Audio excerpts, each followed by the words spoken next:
I used to believe betrayal would come crashing into your life like glass shattering on marble floors. Loud, violent, impossible to ignore. But I learned the truth the hard way. Betrayal is quiet. It seeps into your walls like dampness, eating everything from the inside until one day you touch the surface and it crumbles beneath your fingers. My name is Maya Calder. For 10 years, I lived inside the belly of London's financial beast. Vesper Bank was my kingdom, its numbers my scripture, its ledgers my battlefield. I had one weapon, my instinct. I could smell dishonesty through a screen, see theft hidden in decimals. The partners called me the Hawk. I thought that nickname meant I was untouchable. It was a Tuesday morning when I discovered how wrong I was. The boardroom was glass and steel, the city skyline looming behind Ethan Clark, my boss, my mentor, the man who had once told me, "You'll run this place someday, Maya." He clicked the remote and the projector lit up the wall with a transfer document. £5 million. To a shell account in the Caymans.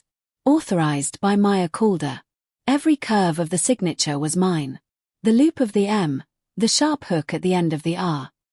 I felt my throat close. "Is this your sign-off?"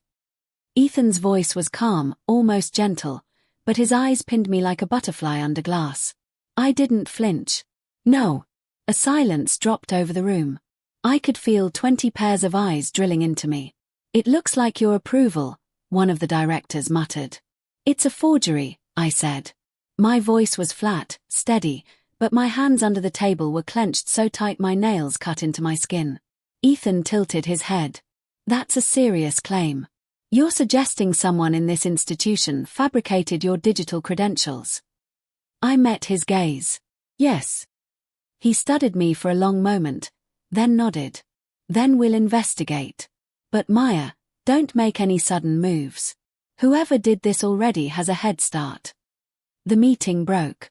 I walked out into the marble hallway, my heels clicking like gunshots. Ethan caught up to me. "Don't try to fix this alone," he said softly. His hand brushed my arm like he still cared. "If you didn't sign it, someone's framing you. Let me handle it." I searched his face for the man who once believed in me. But there was something else in his eyes that morning, something I hadn't seen before, opportunity.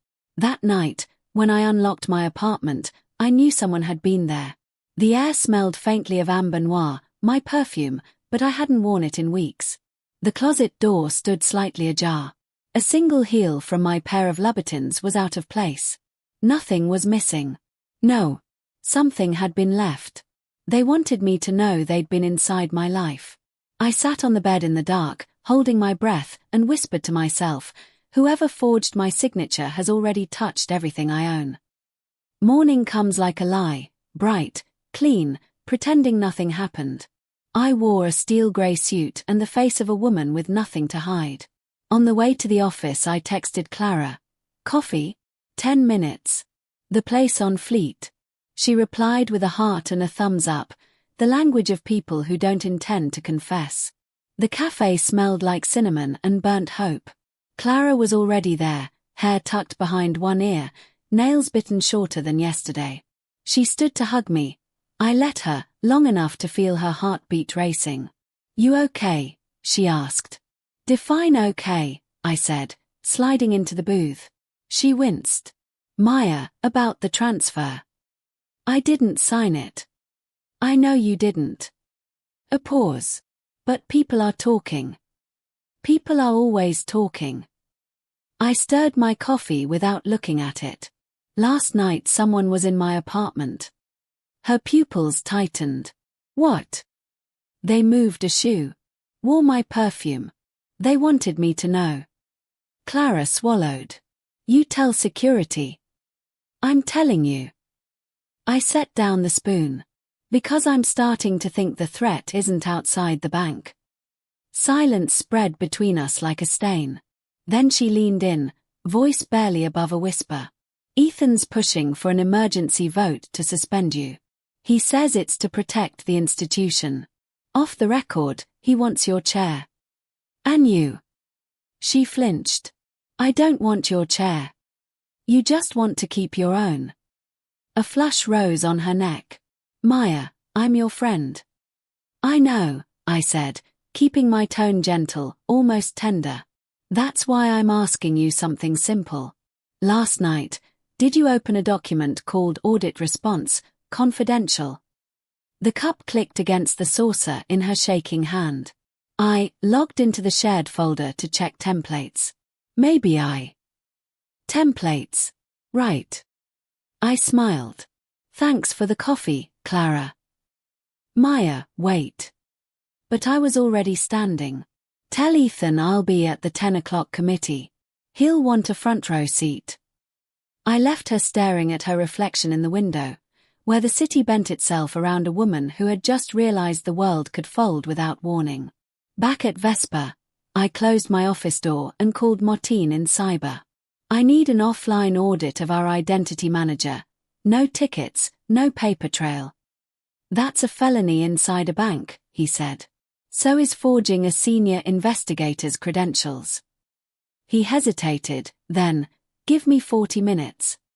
I spent them planting a second snare, a dummy mailbox with rules that forwarded any message containing a set of keywords, Kaiman, escrow, sign-off, whistle, to a hidden archive only I could see.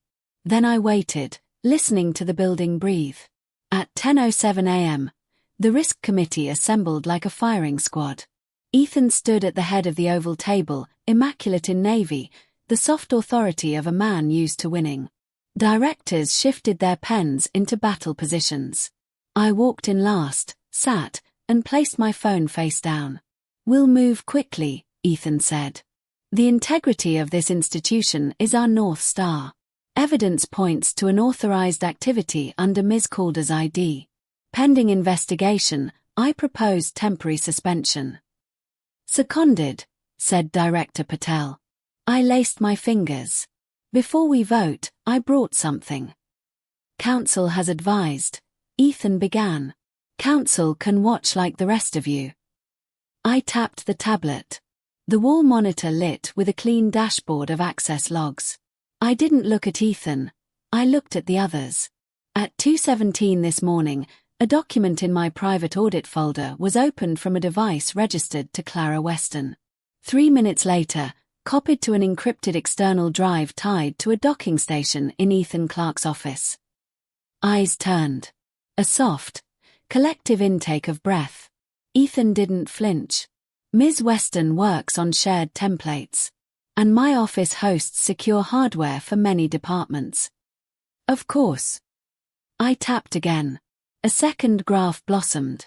What's less common is a privileged token minted at 2:19 granting root-level access to the identity manager for exactly 9 minutes, long enough to impersonate my digital signature across 3 systems.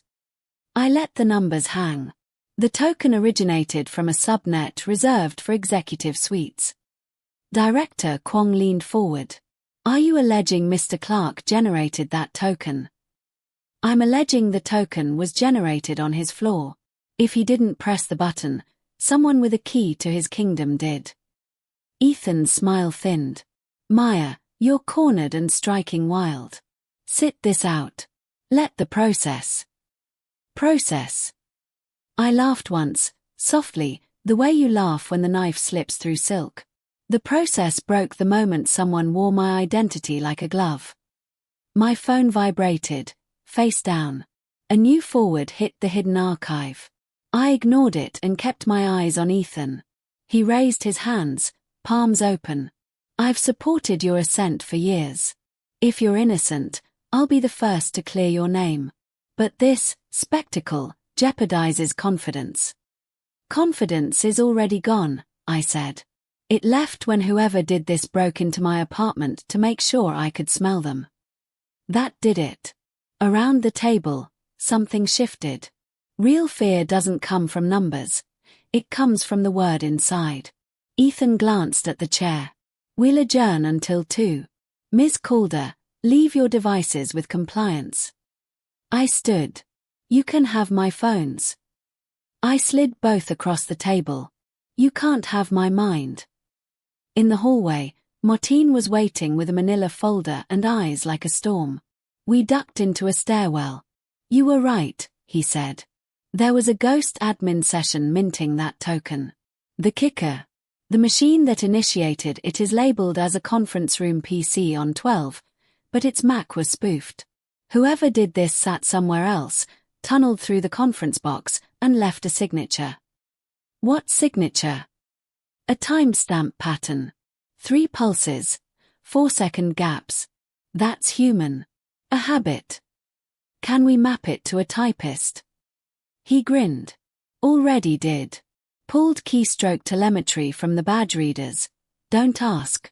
The pattern matches 2 people in this building within a margin of error. 2. Ethan Clark.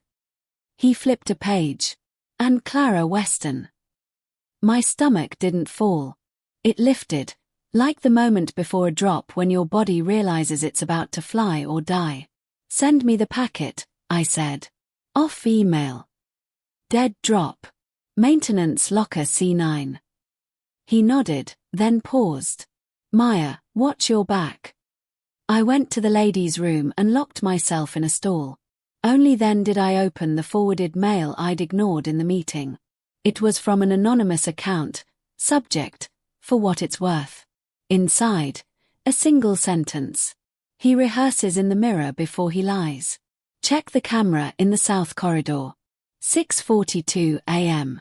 I wiped my hands, walked to security like I owned the place, and asked for corridor footage. The guard, a kid with acne and a good heart, didn't question the hawk. We watched 6:42 together. Ethan appeared on the screen alone, fixing his tie, leaning toward the glass. My stomach tightened, mouthing words I couldn't hear. Then he smiled at himself. The smile he used on auditors. On me. Can I get a copy? I asked. The guard hesitated. I'm not supposed to. Then don't. I slid a USB across. Let the system copy it to this by accident. He looked at me for a long beat, then hit a key. Oops, he said, deadpan. By 1:45, the building hummed like a beehive. I retrieved Martine's packet from the maintenance locker, printouts, hashes, a diagram of the tunneling route, and headed for the elevators. The doors opened. Clara stood inside, eyes rimmed red, clutching a binder like a shield. Talk to me, she said, stepping out, blocking my path. Please. Move. Maya, Ethan cornered me. He said you were unstable, that the board wanted you gone, that if I helped, you'd get my job. I smiled without warmth. Congratulations on your almost promotion. Tears pooled. I never wanted this. Then why are you in it? Because I'm tired of living in your shadow. It ripped out of her, raw and ugly. People turned. She lowered her voice. You're perfect. You always win. I made one choice for myself and it was the wrong one, and I don't know how to undo it. You don't, I said. You only live with it. She wrapped her arms around herself. If I testify for you. You won't, I said gently. Because he has something on you. Or you think he does. That's how he works. I leaned closer. The thing about predators is they're most dangerous when they smell regret. Don't give him any. The elevator dinged. I stepped in. She didn't follow. At 1:59, I walked into the reconvened committee with the calm of a woman who has already jumped and discovered she can land on her feet. Ethan began, voice measured, slides crisp, the narrative tidy. For the good of the bank, pending inquiry, temporary suspension. Directors nodded like metronomes. When he finished, I plugged in my USB. The South Corridor video filled the wall, Ethan practicing lies to his reflection. A murmur rolled around the table. I layered Martine's diagram on top, then the keystroke match, then the access graph, until the data formed a shape that even the most generous imagination couldn't twist into my guilt. Ethan's mask didn't crack, it evaporated. Cute, he said. You broke 10 policies to collect this. I'll break 100 to keep my name clean, I said. And one more to tell you this to your face, you picked the wrong woman. He leaned closer, voice silk over steel. This isn't over. I know. I closed the laptop. You haven't lost enough yet. We were dismissed without a vote. In the hallway, my phone buzzed again. Unknown, you forced his hand. Expect something tonight. And check your apartment closet. Top shelf, left. I stared at the message until the words blurred. Then I caught my reflection in the glass wall, pale, eyes bright, mouth set like a blade, and realized I had never looked more alive. I went straight home, not to rest but to hunt. Inside the closet, top shelf, left, behind an old shoe box, I found a thin black envelope. No return address, no markings. Inside, a single Polaroid. It showed Ethan and Clara in the server room, his hand on her wrist, her face tilted up, both caught in the same half-smile. In the corner, scrawled in felt tip, "Practice makes perfect." My hands didn't shake. My mouth did. I sat on the floor, Polaroid balanced on my knee, and felt something colder than anger thread through me, clarity. If they wanted a war, I'd give them an education. I didn't sleep that night. I sat on the floor of my apartment with the Polaroid balanced on my knee, the city lights bleeding through the blinds. Ethan and Clara, smiling in the server room, as if they owned the place. As if they owned me. I kept asking myself the same question. Why risk so much? Why now? The answer was obvious. My seat. Head of investigations at Vesper Bank was more than a title. It was control over the institution's reputation. Whoever held it could bury scandals or resurrect corpses from the past. Ethan didn't just want me gone. He wanted the power to rewrite history. At 3 a.m., I called Martin.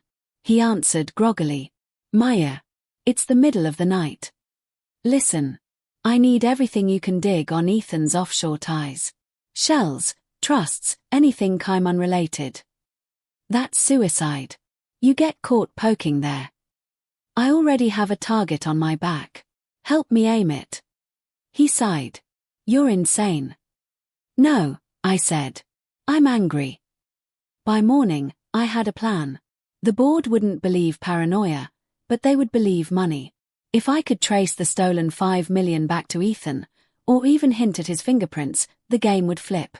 When I walked into the office, Clara was waiting by my door, clutching a binder like it was a lifeline. "Maya, please," she whispered. "We need to talk." I unlocked my office and stepped aside. "Talk?" She closed the door and dropped the act. Tears shimmered in her eyes. I never meant for it to go this far. Ethan, he promised me security. He said if I didn't help him, he'd expose, she trailed off. "Expose what?" I demanded. She bit her lip until it bled. "My brother. He laundered money through Vesper 2 years ago. I covered it up. Ethan found out. He said he'd ruin him if I didn't cooperate." My stomach clenched. "So you sold me to save him?" "I tried to protect you. I warned you about the vote. You copied my file." Her voice cracked. "Because he told me to." I studied her, searching for a trace of the woman I'd once trusted with everything. There was only desperation. "You want forgiveness," I said coldly. "But forgiveness is for people who stop stabbing." She flinched like I'd slapped her. That afternoon, Martin called. "Got something. Ethan's tied to 3 shells. Same pattern, short-lived entities, dissolved after wiring money to a Cayman trust.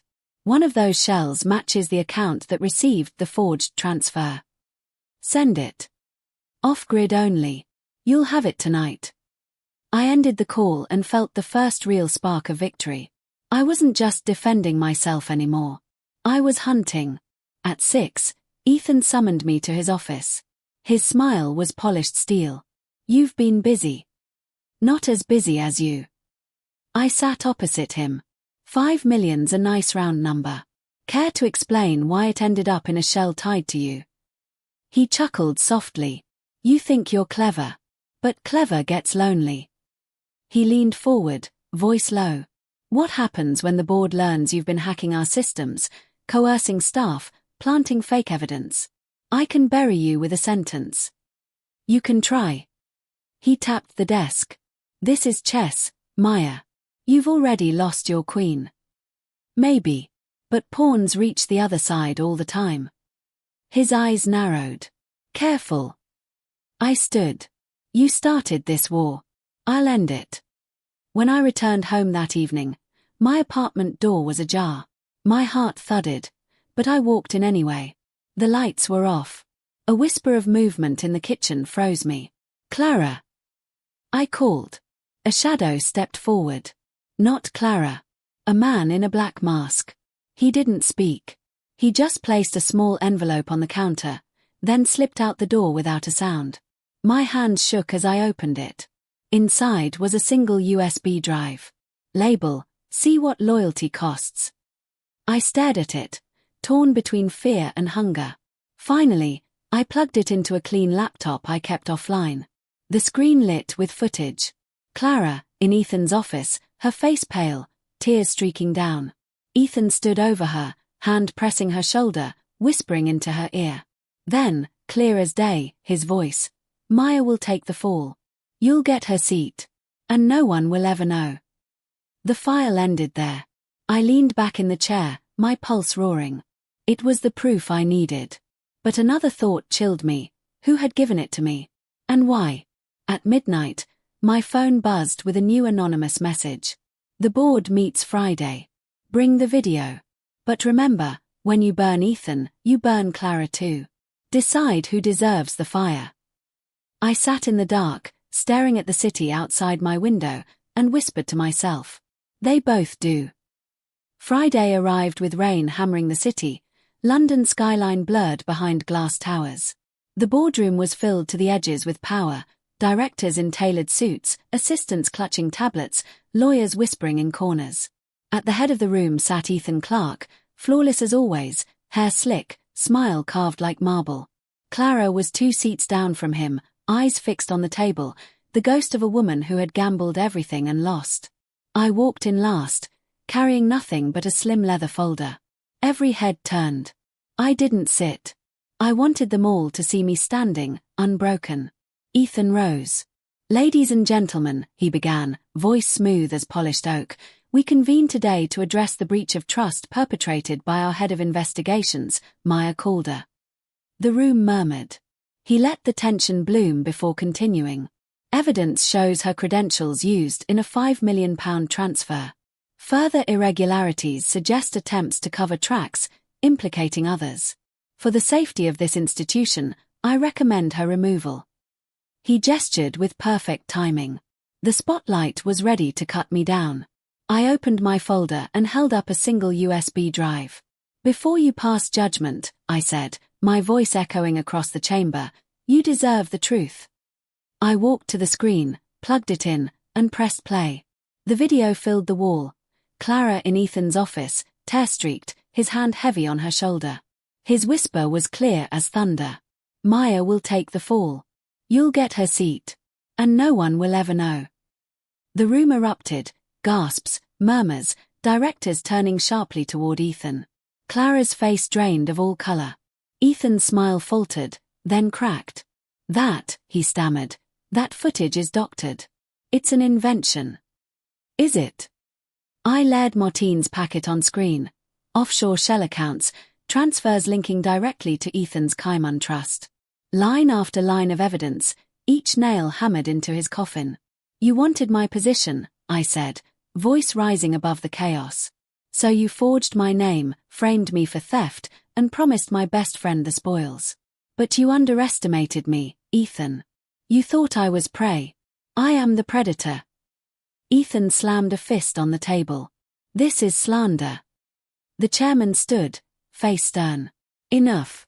The evidence speaks for itself. He turned to Ethan. You are hereby suspended pending criminal referral. Security moved toward him. Ethan's eyes locked on mine, burning. You think this ends with me? He hissed as they pulled him away. You'll never be safe. Betrayal breeds betrayal. The doors closed behind him, the echo of his words hanging in the air. All eyes turned to Clara. She sat trembling, unable to look at me. The chairman's voice cut through the silence. Ms. Weston, is there anything you wish to say? She swallowed hard. I was coerced. I made terrible choices. But Maya is innocent. She always was. I held her gaze. For a heartbeat, I saw the friend I once had. Then I remembered the file she'd stolen, the night she'd sat across from me and lied through her teeth.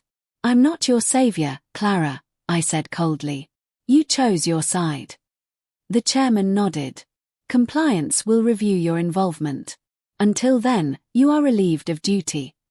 She covered her face with her hands as security led her out. Silence settled. The board turned to me. "Ms. Calder," the chairman said, "you've endured an ordeal. But the institution remains intact thanks to your vigilance. We'd like you to continue in your role." I nodded once. Of course. But inside, something was shifting. This wasn't victory. It was transformation. I wasn't the woman who believed in loyalty anymore. I wasn't the hawk perched above the city. I was the storm itself, and storms don't trust, they consume. That night, alone in my apartment, I poured a glass of whiskey and set the Polaroid of Ethan and Clara on fire over the sink. The flames curled their faces into ash. My phone buzzed with one last anonymous message. "Well played. But remember, there's always another player." I smiled into the smoke. Revenge hadn't ended tonight. It had only just begun.